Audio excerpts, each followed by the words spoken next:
Assalamualaikum warahmatullahi wabarakatuh. Berjumpa lagi dengan Prita. Kali ini kita akan belajar seni budaya dan keterampilan.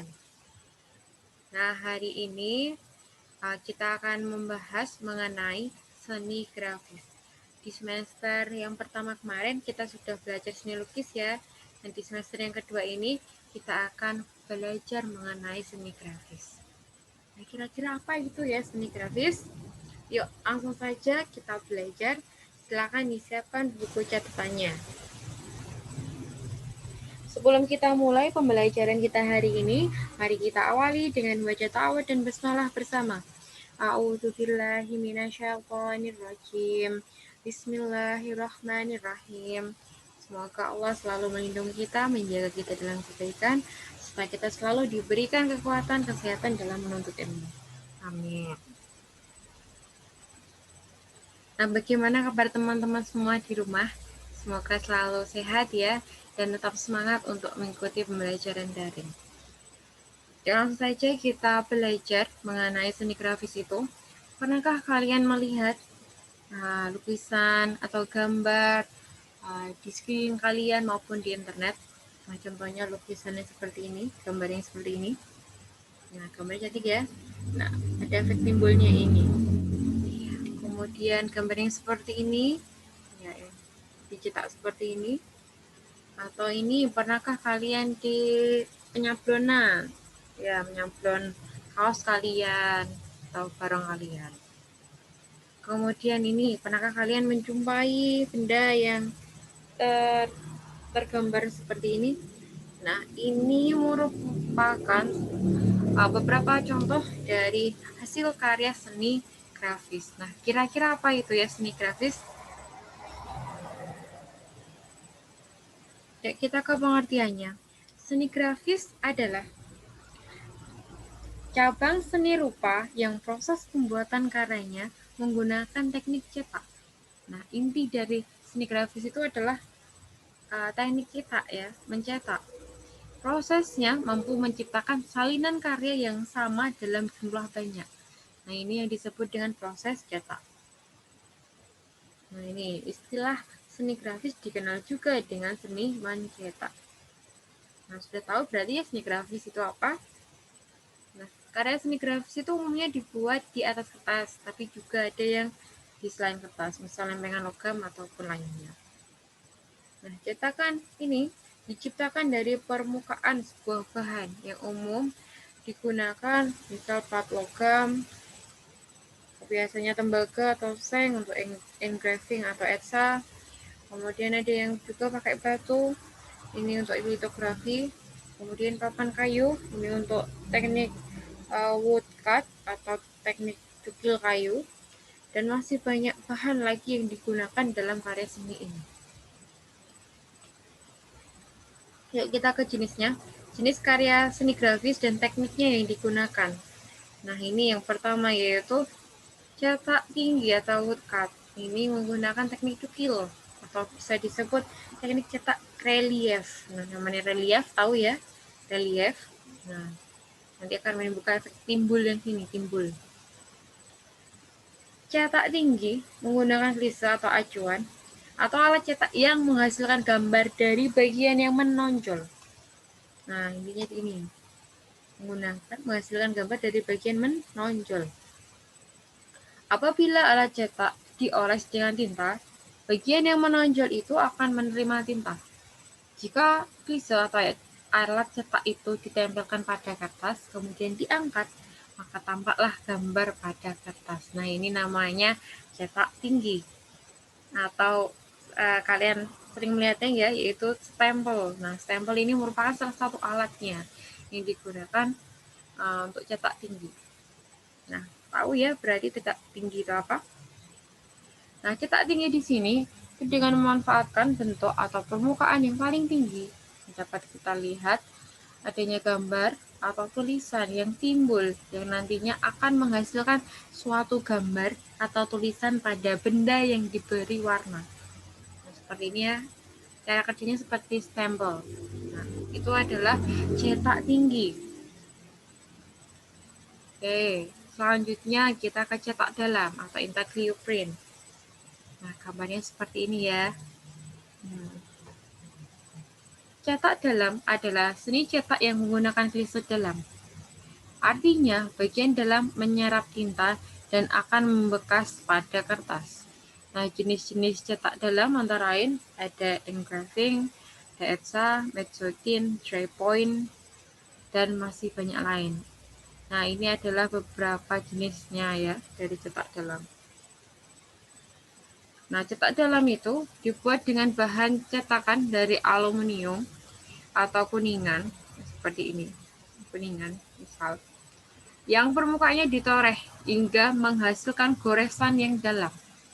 Tinta lalu dituangkan atau diratakan pada atau dirolkan pada bagian dalam tersebut. Nah, nanti tintanya masuk ke sini. Nah, ada tinta di sini. Nah, kertas yang sudah dilembabkan dengan air lalu diletakkan di atasnya. Nah, ada kertas. Nah, tinta akan melekat pada kertas dan terbentuklah gambar atau tulisan sesuai yang diharapkan. Nah, ini kebalikannya dari tadi, yaitu cetak tinggi. Nah, kalau yang cetak tinggi kan timbulnya yang menghasilkan. Nah, ini yang di bagian dalamnya, yang hasil udah yang udah digoreskan ini.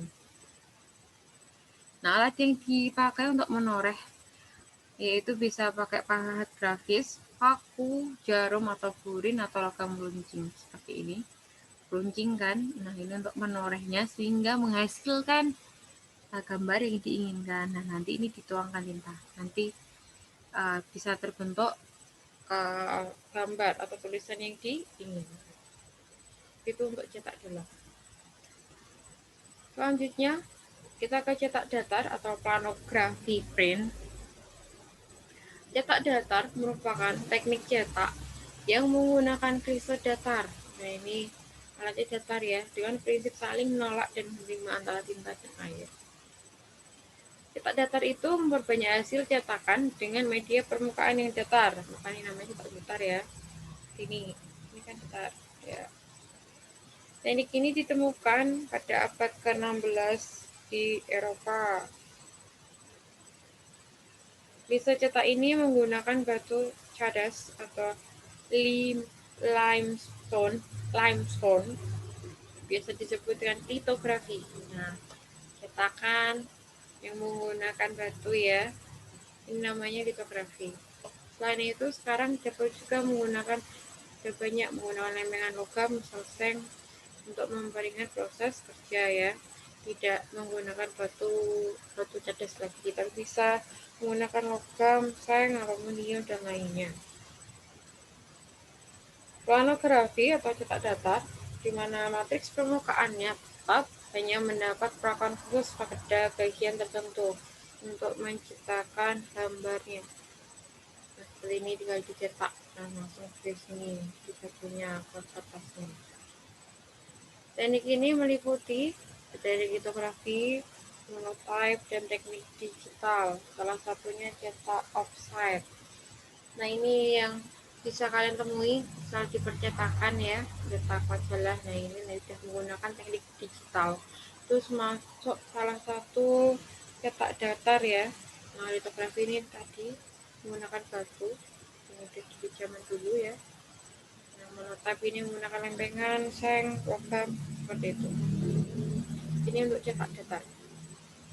Ini yang keempat, yaitu cetak saring. Seperti pada gambar ya. Nah, ini adalah menyablon ya, nyablon di baju ini. Cetak saring adalah salah satu teknik proses cetak yang menggunakan layer atau screen dengan kerapatan tertentu. Cetak saring dikenal juga dengan sablon. Nah, sablon tersebut banyak digunakan untuk mencetak tulisan maupun gambar pada permukaan datar atau rata. Misalnya untuk mencetak tulisan pada kertas, kaos, kain spanduk, undangan, plastik, dan media lainnya ya. Nah, kain screen ini dilentangkan dengan kuat akan menghasilkan layar dan hasil cetakan yang datar. Nah, nanti akan menghasilkan seperti ini yang diinginkan ya.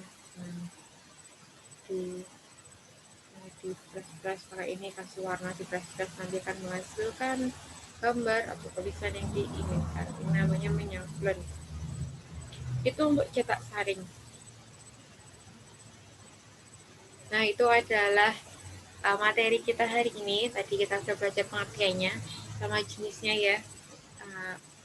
Cukup itu dulu materi hari ini.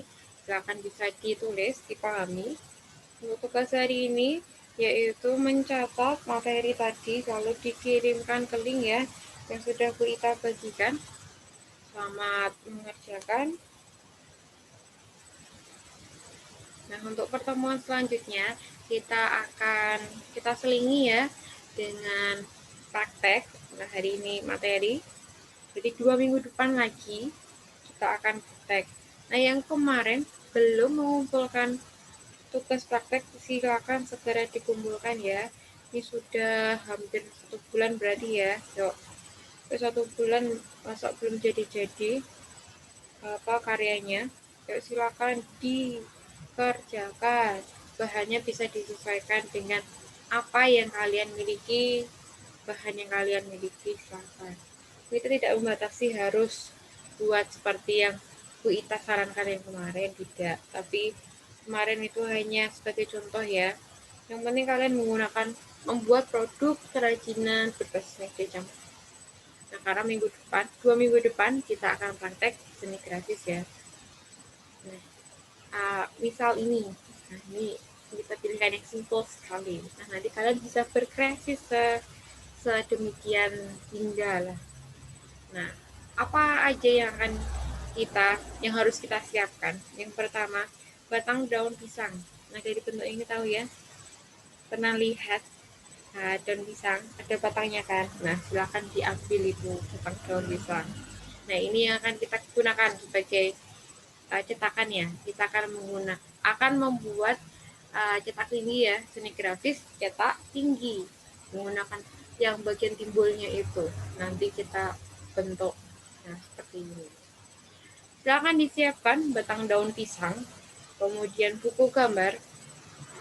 Mampu ya beli buku gambar. Kalau nggak mampu ya boleh menggunakan kertas sepunyanya, boleh, nggak apa-apa. Kalau nggak mampu ya, buku gambar juga murah, bisa didapatkan di mana saja kan. Kemudian cat warna. Nah, silakan disiapkan ya. Nah, untuk booting nanti insya Allah kita siapkan, jadi tidak usah khawatir. Yang perlu kalian siapkan adalah niat dan kemauan untuk praktek. Oke? Silakan dipersiapkan untuk next meeting ya. Ini yang harus kalian cari, kalian sediakan. Oke, untuk poin hari ini, orang yang bahagia adalah yang bisa belajar bagaimana merebut kebahagiaan dari kondisi aktual. Kondisi aktual itu kondisi yang sekarang ini, yang tentang dirinya, bukan kondisi ideal. Nah, kita berada di masa pandemi ini. Nah, kita juga harus mengambil kebahagiaan itu, mengambil makna hikmah dari kondisi ini. Kita harus tetap semangat, tetap bahagia, belajar, menuntut ilmu, menghafal di kondisi yang seperti ini. Ya, tetap semangat, tetap bahagia, karena bahagia berasal dari kalian sendiri. Lillah, maka engkau tak akan lelah. Oke, sekian pelajaran kita hari ini. Mari kita tutup dengan baca hamdalah. Alhamdulillahirabbil alamin. Sekian dari Bu Ita. Sampai jumpa di 2 pekan selanjutnya. Wassalamualaikum warahmatullahi wabarakatuh.